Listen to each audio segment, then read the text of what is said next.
Welcome to Author. My name is Sven Michael Davison, and today I have a continuation with Hollie Overton, where she takes us through her own La La Land story on how she tried to become an actress before becoming a television writer and then novelist. Take it away. How long did you push the acting thing, and when did you finally say, you know what, I'm over this? You know, it's so funny because it was like, I just loved it so much, and it's weird to think about something that took up so much of my life and my my story and just everything, sending headshots and taking classes. So I'd moved out here and I ended up getting into an acting class where I met a lot of really talented people, and I really liked the teacher, and he'd been a working actor for a long time, and I managed to get in a lot of auditions for a lot of different stuff, television shows. I auditioned for everything. I auditioned for Gilmore Girls and Mad Men and House and all of these shows. I booked one show in that entire 4 years, I think. I booked an episode of Leverage, I had 2 scenes and was on set for 3 days, and it was the best time of my life. But I really started to think if I only book one of these a year, that is not an acting career. That's an acting hobby, right? And I just was going to these auditions, and I just knew, I think deep down I just knew that I was here, and you need to be here to be a working actor, to really, and I just always felt really insecure about it. And so I got my first job, and then I got Cold Case, and then when that ended, I ended up getting this great acting manager after that ended, and I thought, well, I'll do both. I'll be one of those actors who writes and then acts and gets to, and she got me a lot of those auditions, and I still couldn't kind of crack it. And the more I started writing, the more I was just I don't know if I want to do this. And I don't even know what it was, but after I'd been on, I think it was not their client list, she called and she's like, oh, I have an audition. It's for a Nickelodeon show. I was I'm finally transitioning to play the mom. She was now I really got to get out of this. Now I really feel old. And I'm you're not the 17-year-old college student anymore. You're officially the mom.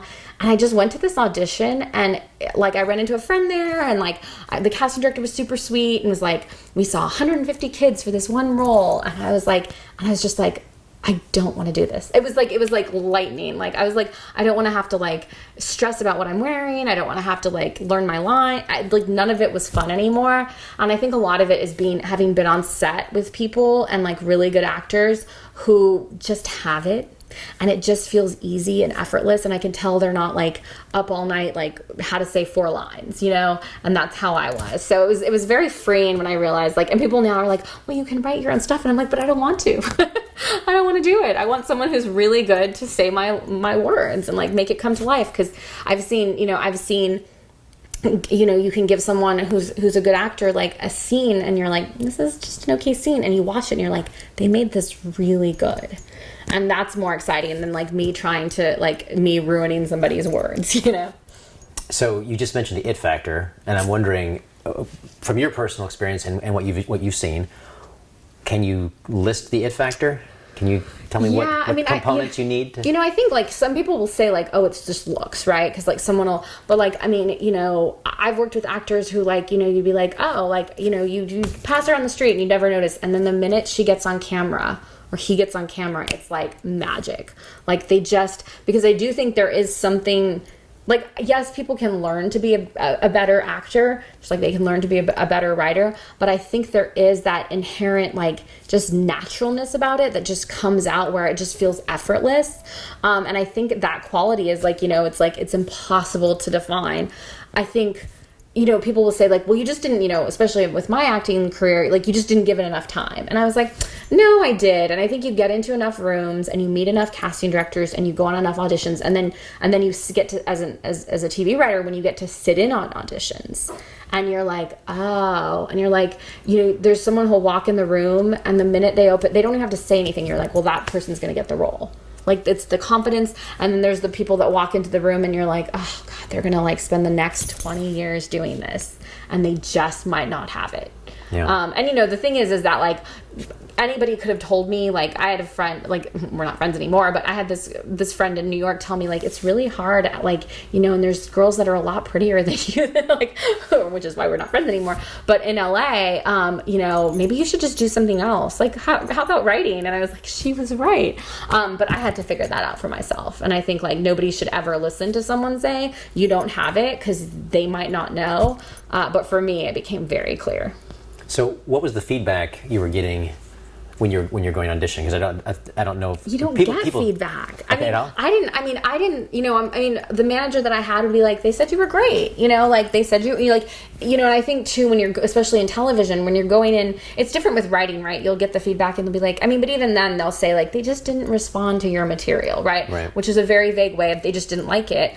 And I think like people would always say, what's the response? And I was like, the response is you don't hear. And that's the hardest thing, is like the lack of control. You're just not going to hear. Nobody's going to call you. Nobody's going to say like, hey, sorry, the reason we didn't hire you is because, we hired a redhead the last episode and we really needed to hire a blonde in this one, or whatever reason.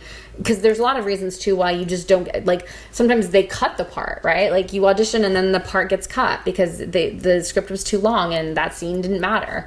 And so it doesn't really matter. But yeah, I think I'm just very grateful. I think if I'd gotten more feedback, it might have been better. But I think I eventually just learned that like the silence was enough. The silence was my feedback. Did you finally have the eureka moment about your own performance when you became a writer and saw these actors? That's when you said, oh, gee, wasn't quite doing that. Well, and when I worked on Client List, like it was like Sybil Shepherd and like Jennifer Love Hewitt and this friend of mine, Rebecca Field, who is like an amazing actress. And we'd been in acting class together, Rebecca and I, and she's just she's just one of those actresses who just like, it feels effortless. Like, she like, it's like walking from here to a scene. And I always felt like I had this like, now I'm acting, now I'm me, now I'm acting. And like, I could never, even though they're like, be in the moment, it's just, it's just you, and all the acting tips, like it wasn't. And I really like, at some point I realized I just hated being on camera, and I hated like feeling under that microscope. Here you are. And then I get to do this, but then I get to just be me and not worry about it. Yeah, there you go. I had a good friend of mine who auditioned for a big director. I won't mention the name, but he said that, he poured his heart out. He was really into it. And the director said, oh, you know what, hold on a minute, I have to go do something. And he left. And he said the entire time he was acting, he kind of, on the corner of his eye, noticed the director was kind of like looking at something. And he walked around and he saw that he'd looking at some kind of crazy catalog for some really high-end store in New York. And he was shopping for $2,000 umbrellas. Oh, Did you ever have any moments like that? Or oh my God, he's like, no. I don't think the guy even saw what I was doing. He's more interested in a $2,000 umbrella than my performance. But. No, but I did have like on the one TV show I did, and my friends still make fun of me. So I had this line, and it was like, it's a hard line to pull off because you just feel like, but it's like they're like creating this fake miracle, and I have to bust out of this church in front of all of these like reporters and say it's a miracle. And so like the first time I did it, it was so terrible. The director's like, and cut.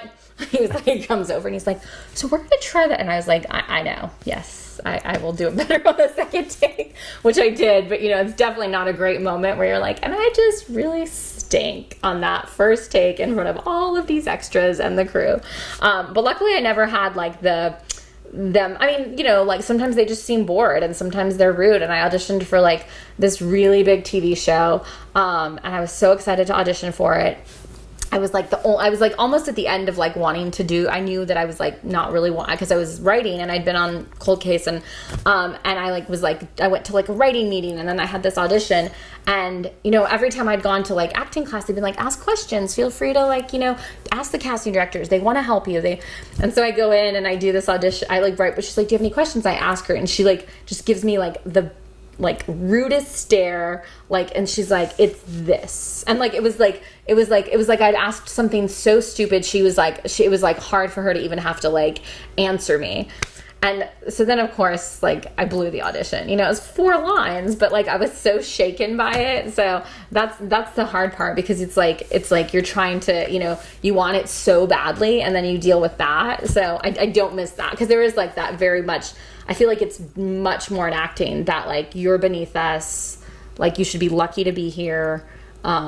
What's your name again? That kind of thing. And I don't miss that either, that element of it. Do you feel kind of like a prop? when you're totally, and you know, like, and I'll see.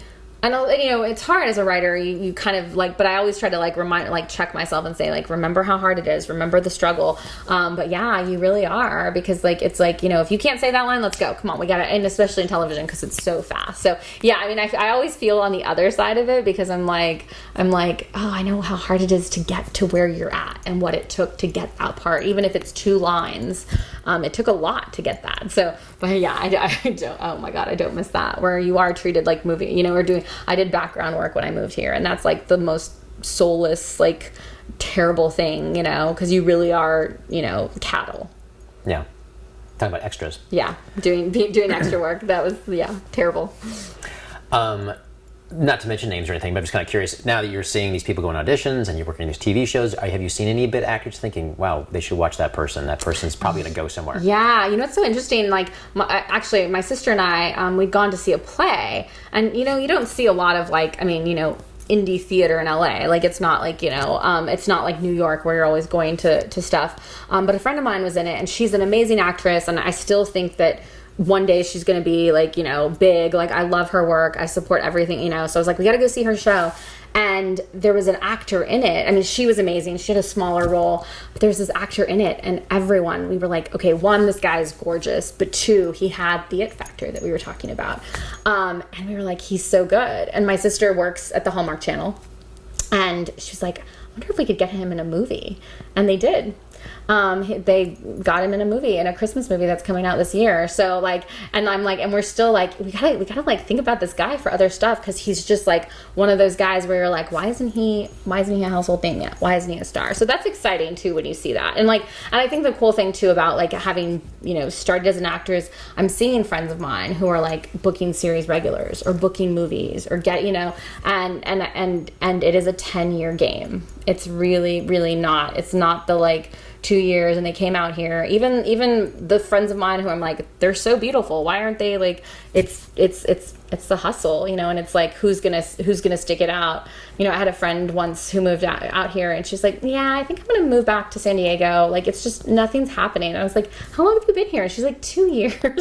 I'm like, yeah. So La La Land, too harsh? Not harsh enough? About right? I thought it was right. I mean, you know, like my husband and I, you know, we were both actors. We met doing a play in New York, and, you know, we did the whole, you know, it was very close to me, like when I watched that, and like the you know, and that ending, you know, I thought the ending was a little like a little optimistic, but I thought it was pretty true to form. So The Walls is about Christy Tucker. She's a single mom of a 16-year-old son, and she looks after her father, who is elderly and ailing. He has breathing problems, and her day job is unusual. She's a publicist at the Texas Correctional Facility. Part of her job is witnessing every execution that happens and reporting back to the media and reporting to the public. And so the book is about her sort of living this kind of humdrum life, and she meets her son's martial arts instructor, and it falls in love with him, and he turns out to be a very violent man, and she sort of finds herself stuck in this marriage, and she has to make a choice about what to do, and that choice is influenced by one of the inmates that she meets. Available at Amazon and Barnes & Noble and bookstores everywhere. Please subscribe so my dad can make more videos like this. Thank you.